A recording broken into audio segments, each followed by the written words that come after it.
من فاطمه دختر پیامبر و اینجا خانه رسالت و محل فرود فرشتگان است. چه زود به خدا و پیامبر خیانت کردید. حالا نه محمدی است و نه فرشته‌ای.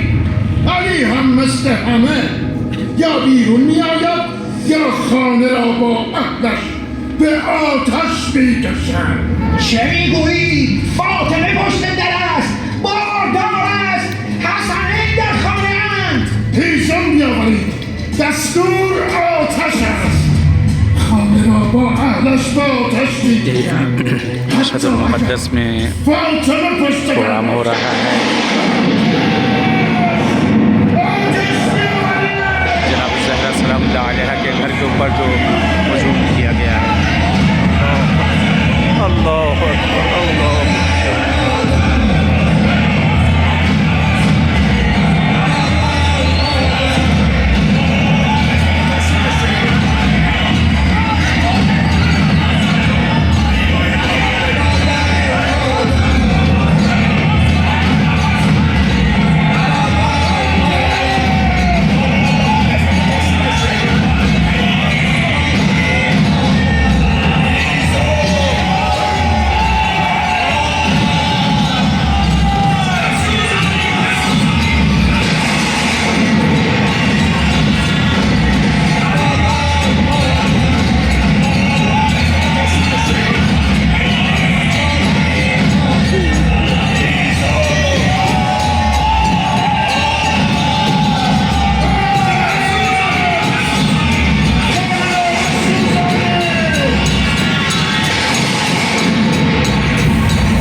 یک طرف گلبرگ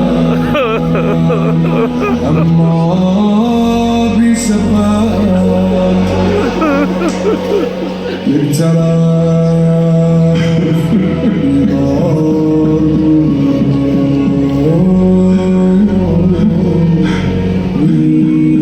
که بانوی بانوان باردان او را چنان مجروح کردند که فرزند 6 ماهش سفر.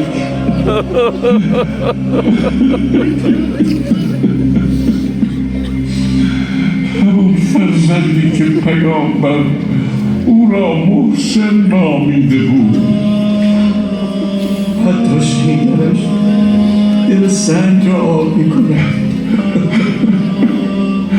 خود را مسلمان می‌نامیدند در حالی که بوی از دین و انسانیت نبرده بودند. دستان حجت خدا را بستند و برای بیعت به مسجد بردند و زیر شمشیرهای کشیده با تهدید به قتل دست خلیفه را به نشانه بیعت به مشت گره کرده مولا زدند. خدا لعنتش. امام هم بنا به عهد پیامبر بر این همه ظلم صبر کرد، در حالی که خار در چشم و استخوان در گلو داشت.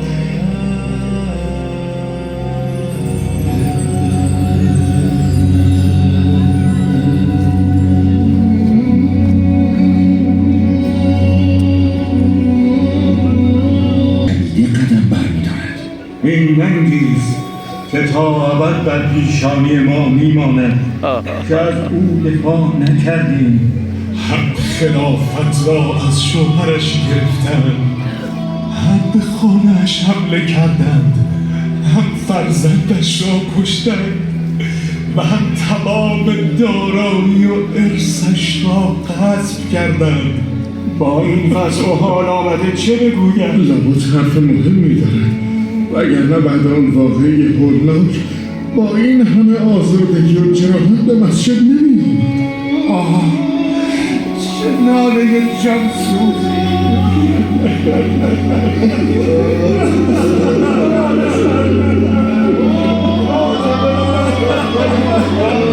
سکوت کنید، ساکت باشید. دخت پیامبر سخن میگوید. الحمد لله على ما أنعم وله الشكر على ما ألهم. الحمد لله على ما أنعم وله الشكر على ما أنعم والثناء بما النعم ابتداها بسرور آن هنگام که خداوند سرای ابدی پیامبران را برای پدرم برگزید، خارهای نفاق و کینه در میانتان پدیدار شد و فرومایگان بینشان سر برآوردند. شگفتا، شما را چه شده؟ آنقدر درنگ نکردید که این مرکب افسار گسیخته خلافت آرام گیرد. بیدرنگ آتش فتنه را برافروختید و به ندای شیطان گمراه پاسخ دادید و کمر بستید به خاموشی نور دین و نابودی سنت‌های پیامبر. ای مردم، این همه چشم پوشی از حق من و سستی در برابر دادخواهی من چیست؟ أيها الناس اعلموا أني فاطمة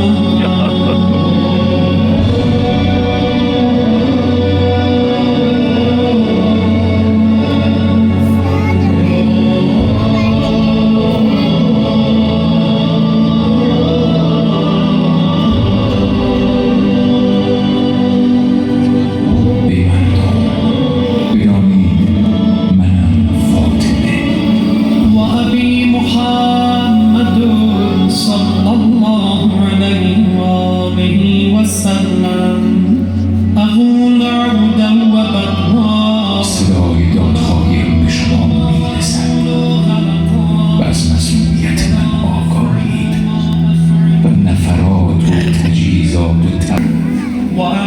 رحمة نظير لكم بين يدي عذاب شديد فاعملوا إنا عاملون وانتظروا إنا منتظرون.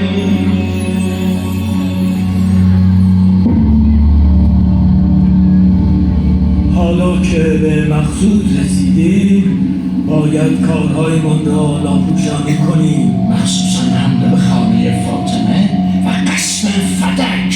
اگر اینطور بماند لکه ننگیست به پیشانی حکومتمان. دختر پیامبر از ما ناراضی است و همگان در مدینه این را می‌دانند. دست بردار نیست، شب و روز گریه می کند.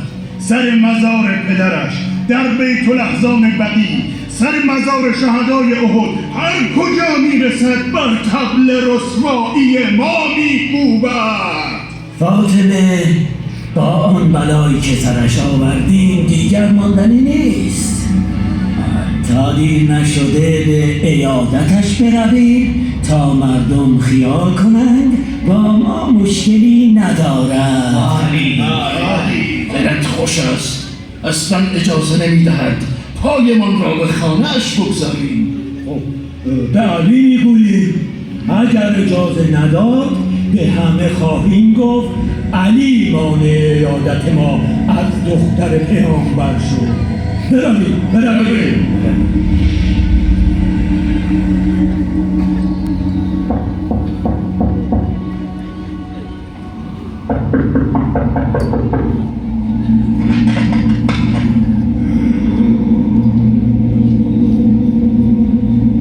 سلام بر آشنای خانه و سلمان. به ابوالحسن بگو برای عیادت دختر پیامبر آمدیم، برای ما اجازه بدید. عیادت؟ شما؟ آری عیادت. عجله کن سلمان، از این همه بگو مگو با ما خسته نشدی؟ برو با اجازه بگید. بسیار خوب، بگذارید خبرتون کنم.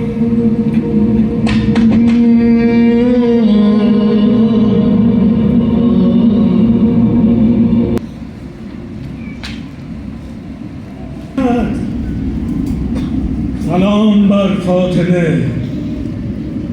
سلام بر دختر رسول خدا. یادگار پیامبر جواب سلام ما را نمی‌دهند. جواب سلام مسلمان واجب است. مسلمان نکند دلخوری پیش آمده که از ما روی برمیگردانید. اگر ما کاری کرده ایم به خاطر صلاح امت بود، از ما آزرده نباشید. خدا شاهد است، فقط می‌خواستیم باب فتنه گشوده نشود. کاریست که شده. می‌دانیم که شما خاندان کرمید و می‌گذرید. ما را ببخشید.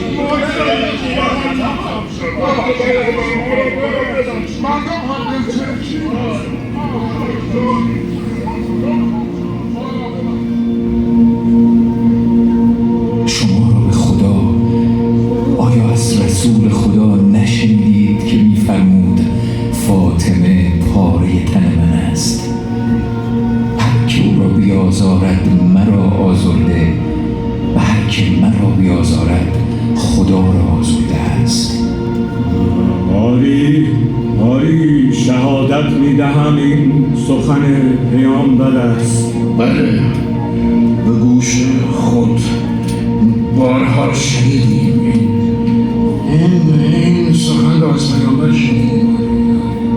خدایا تو گواه باش که این دو نفر مرا آزردند و من هرگز از آنها خوشنود و راضی نخواهم شد تا نزد پدرم بروم و هر ستمی که در حق من روا داشتند به او بگویم تا او میان ما داوری فرماید.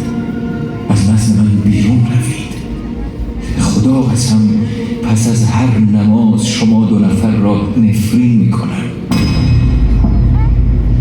ای داد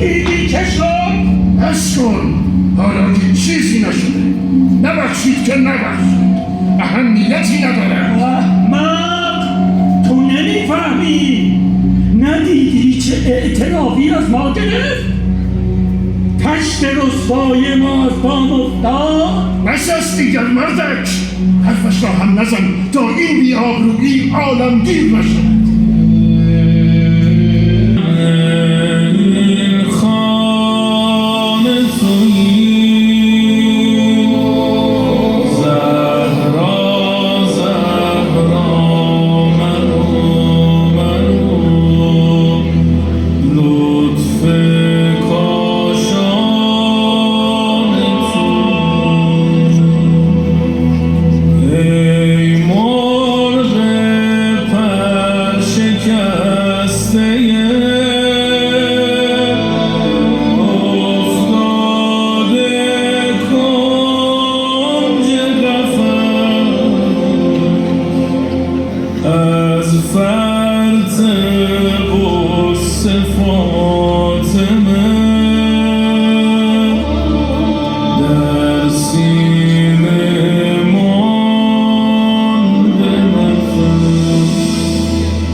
نزدیک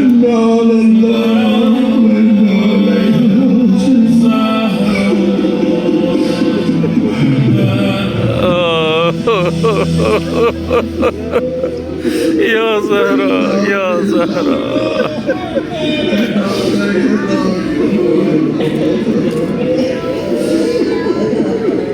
آفتاب در حال غروب است. چرا مراسم تشییع را آغاز نمی کنند؟ هر طور شده باید بر پیکرش نماز بخوانیم تا شاید ماجراهای گذشته فراموش شود. مراسمی با شکوه با حضور جانشین پیامبر. خیلی طولانی شده، چقدر به انتظار بیستی؟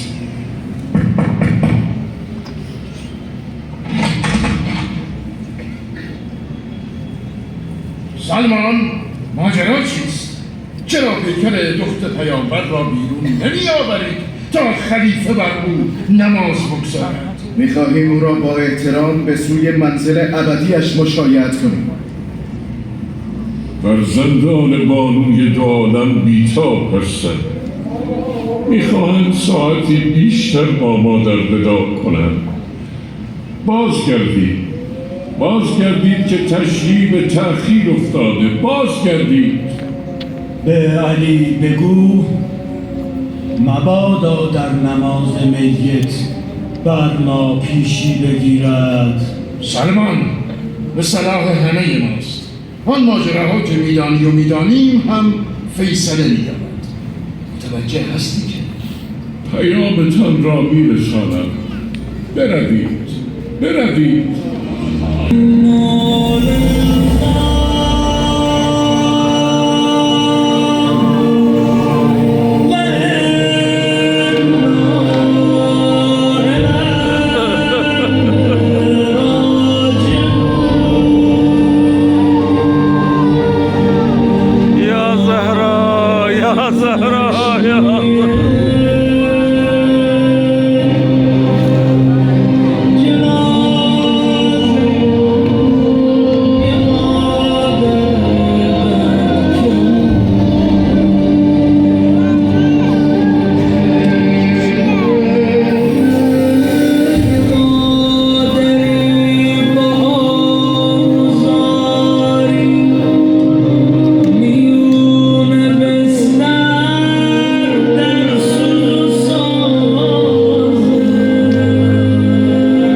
سلام مرا به فضل دارد تا روز قیامت.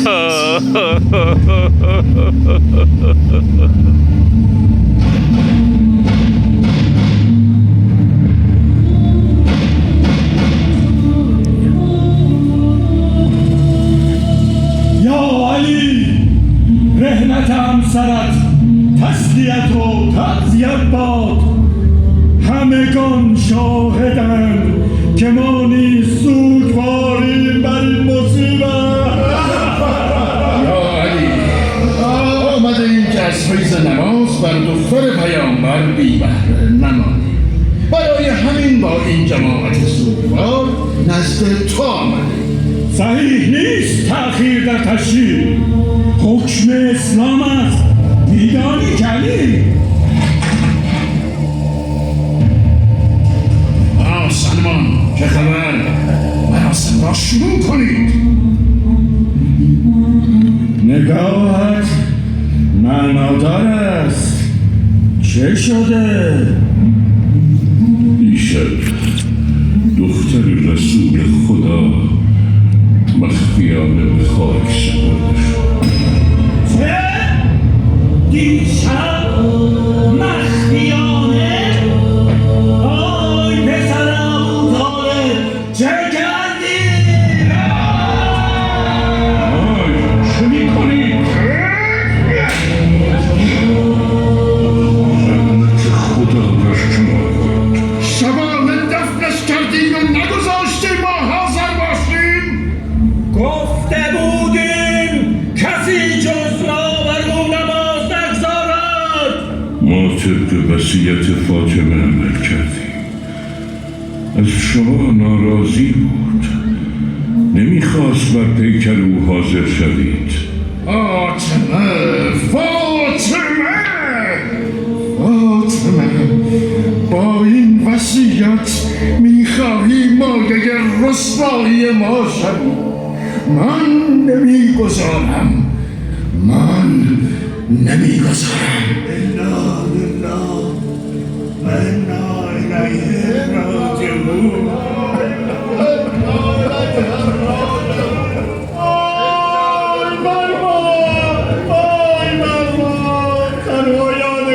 رسول خدا در شد و ما از نماز گذاردن مرحوم شد. همگی به بقیع برویم تا جبران مافات کنیم. آری، این گونه مخفیانه و شبانه سزاوار نیست. برویم.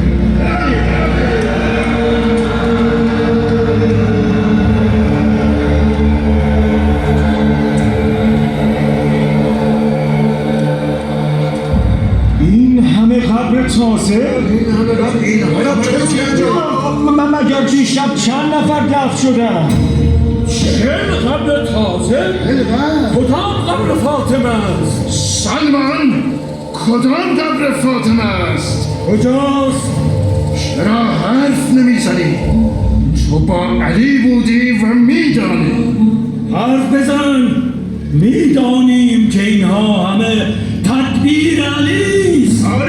آری، علی میخواهد ما را بدنام کند. این نیز وصیت فاطمه بود تا قبرش مخفی بماند. بیش از این بی حرمتی بر او جایز نیست. بشکافید قبرها را. بشکافید تا بر پیکر فاطمه نماز.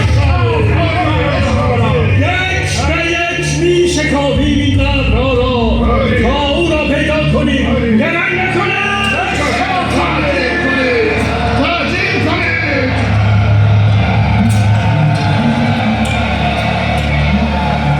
ये जनाब फातिमा की कब्र को खोदा जा रहा है।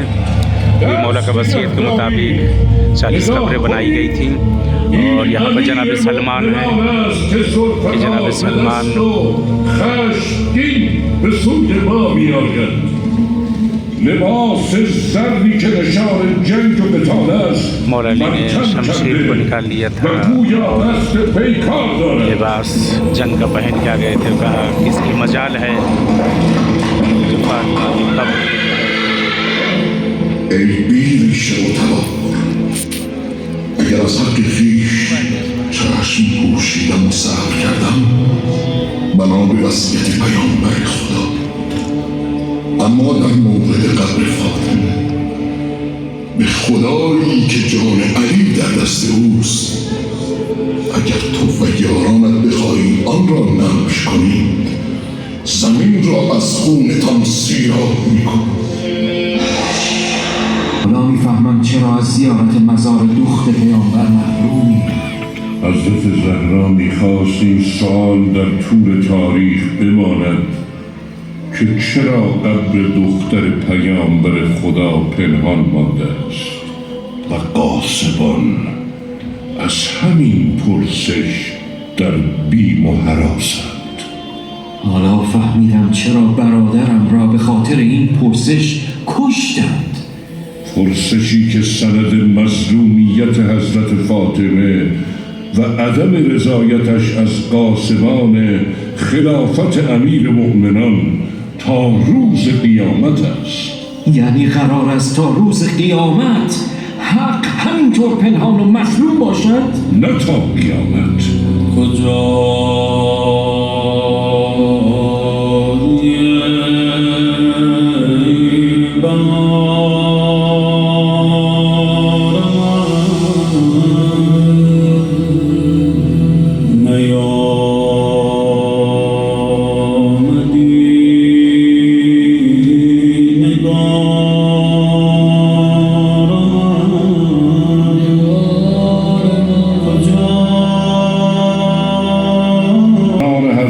مهدی علیه السلام از ما ایرانیان هستند. اینک ما باید منتظر باشیم و برای ظهورش دعا کنیم. سلمان بزرگوار، مدیون تو هستم. مرا از ظلمت به نور رساندی. گرچه داغ برادر سخت است اما دلم آرام است که به خاطر مظلومیت آن بانو جان خویش را از دست داد. به خدا سوگند رستگار شدید. هنوز به خاطر دارم که رسول خدا می‌فرمود محبت فاطمه در 100 موقف دستگیر پیروانش خواهد بود. هنگام موت در قبر، زمان سنجش اعمال و در